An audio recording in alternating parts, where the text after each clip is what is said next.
Good evening and welcome to a Kelly Files special hour on a new crisis of confidence in our government. I'm Megyn Kelly. Over the last few weeks, we have watched two stories develop that illustrate the growing divide between the American people, our elected officials, and an administration that increasingly acts as though all that matters is its own desires. One story deals with immigration and an executive action the president for years said he did not have the authority to take. The other deals with Obamacare, which was forced on the American people by an extremely controversial rule change in the U.S. Senate, and which now we know was sold with a lie. Let's start with a man named Jonathan Gruber, an MIT economist who played a pivotal role in shaping the Obamacare legislation and recently became best known for confirming the worst fears of Obamacare's biggest critics. Here's how top Democrats described Jonathan Gruber back in the day. CBO's experts aren't the first to recognize these benefits. Massachusetts Institute of Technology's Jonathan Gruber is one of the most respected economists in the world. I don't know if you have seen Jonathan Gruber of MIT's analysis of what the comparison is to the status quo versus what will happen in our bill. The Congressional Budget Office and Professor Gruber are both credible and unbiased sources. We're not bought and sold by the insurance industry. We've already drawn some of the brightest minds from academia and policy circles. Many of them I've stolen ideas from liberally. People ranging from Robert Gordon to Austin Goolsbee, John Gruber. But recently, a sharp-eyed citizen, an average Joe with no obvious political agenda, turned up some revealing video of the much-lauded Mr. Gruber talking to academic peers back in 2011 and 2012 and 2013 and probably beyond, bragging that the health care overhaul was knowingly written and passed by using deceit and by counting on, and we quote, stupid American voters. Watch. And basically, call it the stupidity of the American voter or whatever. But basically, that was really, really critical to getting the thing to pass. The American voter is too stupid to understand the difference. It's a very clever, basic exploitation of the lack of economic understanding of the American voter. I don't think it's that the voters in Florida don't care about the low-income uninsured. I think they're just misinformed. I think the short attention span of the American public works to his advantage here. I think a year from now, when the law is working, it will be long forgotten.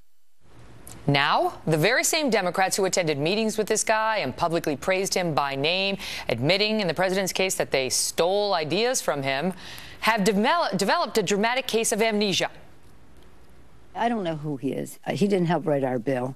And so, with all due respect to your question, you have a person who wasn't writing our bill commenting on what was going on when we were writing the bill.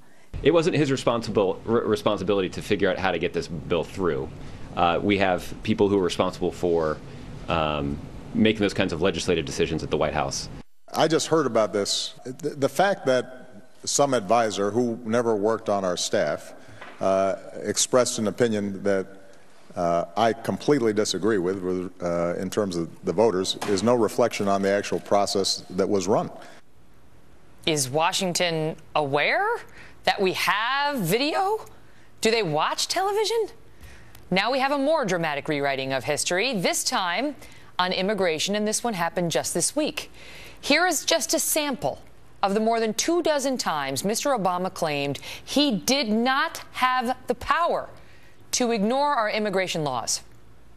The notion that I can just suspend deportations through executive order, that's just not the case, because there are laws on the books that Congress has passed. We're also a nation of laws. That's part of our tradition. And so the easy way out is to try to yell and pretend like I can do something by violating our laws. I know some here wish that I could just bypass Congress and change the law myself.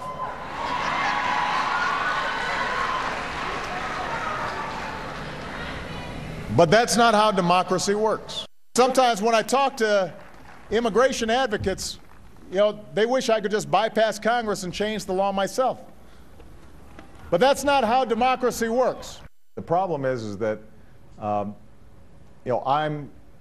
the President of the United States. I'm not the Emperor of the United States. My job is to execute laws that are passed. It was as if none of that had ever happened this week after the midterms, when the president decided to do this thing alone, despite polls showing a majority of Americans did not want him to take that approach. Now he has signed the most sweeping executive action in American history without so much as a reference to all those times he said on camera to you. He said it directly to the American people that he didn't have the authority. And the man who often reminds us how he was a professor of constitutional law offered this, if you want to call it, an explanation.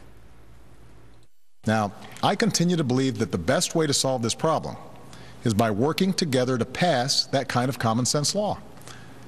But until that happens, there are actions I have the legal authority to take as president, the same kinds of actions taken by Democratic and Republican presidents before me, that will help make our immigration system more fair and more just. That was all we got. In moments, we'll be joined by one of the most powerful Republicans in the Senate. Senator Jeff Sessions is here. He says Congress has an historic duty to stop the president from exceeding his authority. But we begin tonight with Chris Stirewalt, who's our Fox News digital politics editor. And what I see here that you and I discussed as it happened that time and this, with Obamacare and now, is an executive who misled, or at a minimum grossly misstated things, and refuses to be held to account. If you like your plan, you can keep your plan. If you like your doctor, you can keep your doctor. The only reason he came out and had to acknowledge that he misled on that is because he was caught dead to rights. And even when he was caught dead to rights, and we've been jumping up and down about it here on Fox News, he blew it off. And it finally got to the point where he came out and he said, what I said all along was you could keep your plan if it meant certain minimum standards. And people were ready to let him get away with that. Not us. We kept pressing. We said, that's insane. That's not at all what he said. And ultimately, he was forced, once the mainstream media also jumped on it, to admit the truth, that he had said wrong things to be charitable. And the same thing is happening now. 25 times on camera saying, I don't have the legal authority. He comes out last night and says, I have the legal authority. No explanation other than some paper statement from some liberal law professors. And we're supposed to just say, okay. Well, the question is, does he even care what we or anybody else really says about that? Because if we look at it through, I love the construct you have there, because essentially what you have in the 2012 election then is a taking up by false pretenses. The president, on the central issue of his first term, misled and continued to knowingly mislead throughout the election, obtains a second term in office, gets in, and then says, psych, sorry, it really wasn't that way, you got me. Then he says, I cannot do what you want me to do. I cannot do what my supporters say that I should do, which is to circumvent Congress, ignore the constitutional role that's laid out for the chief executive, and even describes it in fairly eloquent terms. Says, I can't do that. Then we get past another election, and what does he do? He does exactly the thing that he said he wouldn't do. So that's 2 elections in a row. Before the election, we say one thing. After the election, we say another thing. And in each time, what he's saying is, the thing I said before, not true, not germane anymore, because I'm tired of waiting. So here we go. How is anybody supposed to believe him? How are we supposed to believe anything he tells us from this point forward? Well, maybe it doesn't matter to him. I'm not sure. I listened to what he said last night. I've been through, I've read the president, I've read the legal brief from the Department of Justice. I've gone through, I've looked for some rationale, but there's no rationale beyond this, which is, if the Congress doesn't act in a time frame that the chief executive thinks is appropriate and he gets impatient, he's allowed to legislate for them. That's new. And what I can gather out of all of this is that the president has decided that the last 2 years of his term are going to be a disaster, this hot mess of a closing of his 8 years in office. Before we get to that, doesn't character matter? Doesn't integrity matter? Honesty? I realize politicians have to spin, and that's how, I mean, you can't become president if you're not going to be a spinner. But this is a matter of integrity. 25 times on camera, either the president was knowingly misstating things for political reasons. He knew he could do it, but he wanted to stave off these folks who were pressuring him, so he just said he couldn't. Or he's done a complete 180 on his actual beliefs and just refuses to acknowledge that to the American people. Doesn't that matter? Well, look, we've had a lot of people talking about, Republicans have been talking about president is a king, the president thinks he's a monarch, the president thinks he's an emperor. If you look at the way our framers and our founders embedded the presidency into our civic culture, the president in many ways has more power than a monarch in a parliamentary society. Our president has enormous authority. He has, in the nuclear era, the power to destroy the whole world.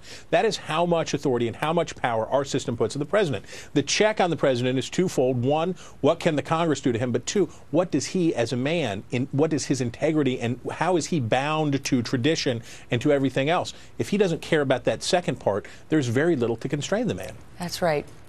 That's right. I mean, your word has to be worth something. And when you go back on it, you have to offer an explanation. I think the American people will listen. But nothing's being said. And a paper statement from the DOJ and some left-wing law professors isn't going to get it done. Chris, good to see you. You bet.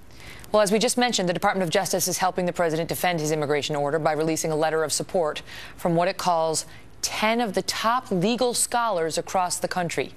Just ahead, see what we found when we did some digging on these scholars.